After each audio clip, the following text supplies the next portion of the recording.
What we're seeing, and we get the numbers every night, is that the Democrats are cannibalizing their election day vote, and Republicans. Can I just stop for? I think what you just said. I apologize, but you know, what that means, right, is that these are voters who they assume would vote on election day, and they're just getting them to vote early. It's not a new voter, right? Correct. And Okay. so they're poaching their election day voters and pushing them forward. Republicans are actually winning the in-person early vote in Ohio. So we feel like we're in a really good position. We have a significant number of outstanding voters that are going to show up on election day, and our job is to turn them out, and that's what we're going to do. Jean, how are you guys handling early vote and mail-in vote in Missouri? We made some changes this year because of the pandemic. So we do have no excuse early voting for folks who are affected by COVID. And then we also have the regular absentee, and we've had a huge turnout. They're telling me 25 to 30% of our voters are going to have voted before Election Day. And right now, we are leading with Republicans that we've identified as Republicans polling 7% more than Democrats. So it's looking very good. if I call you November 4th, what degree of certainty does Missouri go for Donald Trump and Mike Pence? 100%. Right. And I think they're going by double digits. Okay, Wow. Jane, I'll let you answer how you want, but what percentage do you think Donald Trump carries Ohio? Oh, I think it's going to be very close to where he landed in 2016. All right. That just made me sleep a lot easier. You know, right now, current polling actually shows you both. Interestingly enough, the president 2 points ahead in Ohio, 46% and 44% for Biden. And the same actually goes in Missouri, which is very interesting. You know, Jane, Sean just asked you this essentially, but do you think that that's going to look pretty much what we're going to see on election night, or is that going to surge a little bit more? Can the president push that up? Oh, sure. I mean, I'll remind you, polling in October of 2016 had Hillary Clinton. There was a couple of polls that had her winning Ohio 43 to 34. And you saw that the president won Ohio by 8 points. With our ground game and our data and what we are seeing in terms of the early and absentee votes here in Ohio, I think we're, like I said, in a very good position. We just need our voters to turn up on Election Day. I'm going to ask both of you the same question. Gina, I want to start with you. On election night, if I want to know how the president's doing in Missouri, what do I want to look at? Is there a town or a county that he either should overperform at or Biden needs to do well in? But what's the one thing in Missouri that I want to put my finger on and say, okay, that's how I know Missouri's safe tonight? Has become more and more Democrat, and so that's going to be a challenging county. We need to win at least 40% of the vote in St. Louis County. St. Louis? St. Louis County. Okay. Mm-hmm. Jane, what about you? What do you think is the one area in Ohio that we need to look at to know how Ohio is going to go? Well, I always look at my home county, Stark County, Ohio. It tends to be, as the Stark County goes, so goes the state, so goes the presidency. And so it is a microcosm of the rest of the state. And I think Stark is just like the rest of the state, rural, manufacturing, and urban. So I think that's a county to look to. So it's like not only as Ohio goes, but now it's as Stark County goes Ohio, goes the nation. I mean, we got to drill this down. There's got to be like a town in Stark County that you could be like, as that town goes the county, goes the state. I wish it were that simple. That would be really easy. You know, one of the interesting things, and Jane, you mentioned the ground game there, but we've really seen a stark difference in both these candidates in the course of their ground game. We're seeing, you know, a lot of these rallies. Are you guys seeing more excitement rise up? We've also hear about people that are some of these voters that are not afraid to speak up. What are you seeing there specifically in Missouri? Because are you seeing that excitement come up? Oh, definitely. And when you talk about a ground game, our state party has contacted 2 million voters this cycle.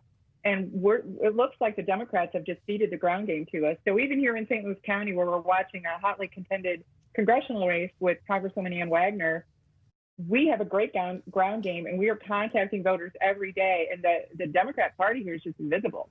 And there's been no sign of them having any sort of door knocking or voter contact aside from digital, where we have actually going out and talking to people. I mean, our governor is out today having events in open areas. It's freezing rain, and hundreds of people are showing up in small towns to see our governor. So there's a lot of energy around Republicans and around, you know, getting out the vote in Missouri. That's amazing. Jane, what's the ground game there in Ohio on the other side look like? On the Democrat side, it's really non-existent. We've not seen them do anything in terms of a ground game. It's text messaging, and I think their data is wrong because I even got a text message from the Biden campaign asking if I was Gary. And you're not, right? I'm clearly not. But we've made over 3 million door knocks in the state of Ohio, plus millions of phone calls. And so we only have 8 million registered voters in the state. So we're talking to voters twice. We know what the issues are, and we know how to turn them out. And that's what we're going to do on Election Day. All right, this is so far my favorite segment because I feel a lot better right now. You have done a lot to take my blood pressure down.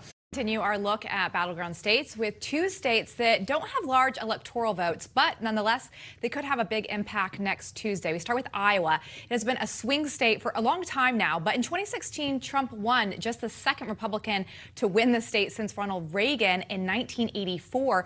Trump won the 6 electoral votes by nearly 10 points, but now Real Clear Politics shows the race there is a dead heat.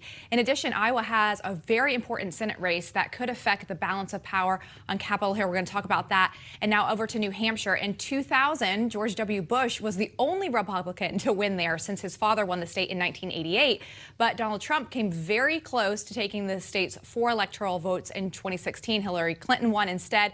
He lost less than a half a percentage point there. Real Clear Politics now shows that Biden with a double-digit lead there, however, but Trump campaign still thinks there's a chance to win the state. The president was visiting last Sunday. With us now, Republican Party chairs for Iowa and New Hampshire, Stephen Stepanek and Jeff Kaufman. Gentlemen, welcome. Great to be here. All right, gentlemen, I want to start off with this early voting. In Iowa, KWQC says that early voting in Iowa is at a record pace with obviously a week left. And then in New Hampshire, early voting is shattering records as 200,000 voters request absentee ballots. So what have you guys done to adapt to the early vote? Stephen, I want to start with you in New Hampshire because New Hampshire, Dixieville Notch, I mean, there's this history of voting in person, and obviously COVID has shifted that. So how have you shifted your tactics, and are you concerned about mail-in votes affecting the outcome of the election? Stephen, you got me? We seem to be having. Stephen, can you hear me? All right, I'm going to pivot over to Jeff for a second. Jeff, you got me? I do. All right. So I want to just ask you the same question about early vote. You guys have the similar kind of circumstance. I think folks in Iowa love getting out there, doing it in person, being part of the process. How has COVID changed your strategy? And are you concerned not about fraud in the mail-in vote, but the number of people doing it and adapting appropriately? Right now, the Democrats have requested a lot more mail-in ballots than what we have, that the Republicans have. But what the untold story is here, Sean, is that well over 85% of those votes are Democratic voters on Election Day. So what they're doing is they're just cannibalizing their on the day of the voting for their absentee. Now, what we're finding out with Republicans is right now, even though we're behind in absentee requests, we are actually ahead of in-person voting absentee, and we fully expect to set those numbers and then surpassing those numbers on Election Day itself. We are still pushing absentee voting. We are still going after those unreturned absentee ballots. Okay, Stephen, I think we've got you back. What are you guys doing to adjust to this COVID world of absentee ballots in New Hampshire? Well, I would tell you, Sean, that we're looking at it from a different point of view. We've polled our people. The Democrats are pretty much locked down. They're afraid to go out of their homes. So they are the ones who've actually gone out and asked for the absentee ballots.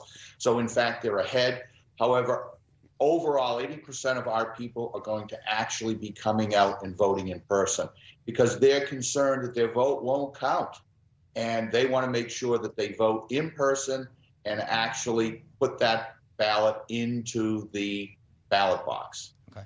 And so we're looking at a huge turnout this year. And I think our people are going to turn out on November 3rd, and we are going to win here in New Hampshire up and down the ballot. Okay.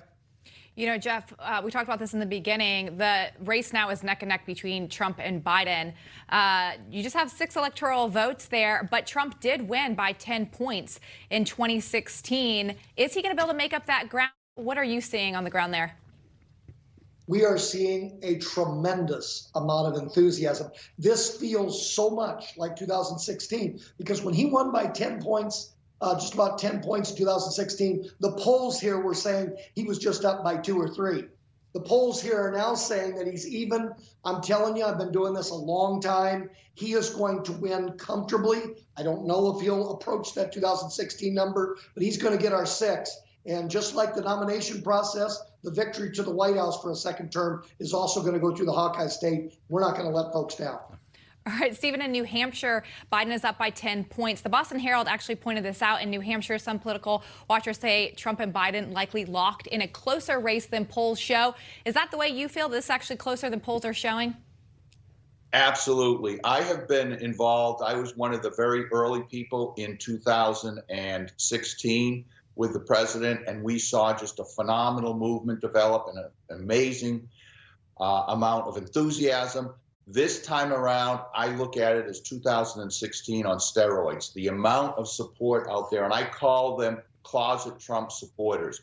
UNH actually did a poll here in New Hampshire and determined that 60% of Republicans or Trump supporters are afraid to let anybody know that they are Trump supporters because they're concerned about the consequences.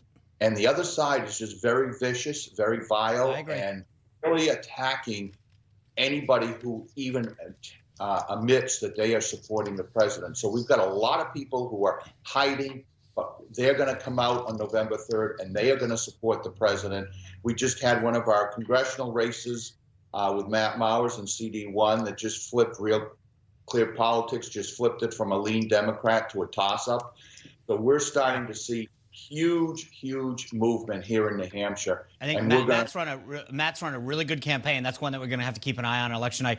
Before we go, gentlemen, I want real quick, I ask everybody the same question. I'm going to start with you, Stephen. What is the town that we need to look at in New Hampshire to know how New Hampshire's going? I would say if you look at the towns of Bedford and Amherst, those would be key towns because that's where we have a lot of what they call the white suburban women who did not go for Trump in 2016. So does he need to win it? He needs to not necessarily win it, but he needs to do better than he did in 16. Okay. Jeff, what about you in Iowa real quick? What town or county? Lee County. It's a river town. It is a historically Democratic town, and the president carried it last time. A lot of blue-collar workers, a lot of Trump supporters. If the president is even there, he wins Iowa. Okay. All right. Gentlemen, we'll check back in with you. Great insight. Thank you, as always. Thank you so much. You just watched Newsmax TV, America's fastest growing cable news channel, now in more than 70 million homes. You can get Newsmax TV on your cable system or check your cable guide. And if your system doesn't carry Newsmax, call them, tell them you want Newsmax TV, because we're real news for real people.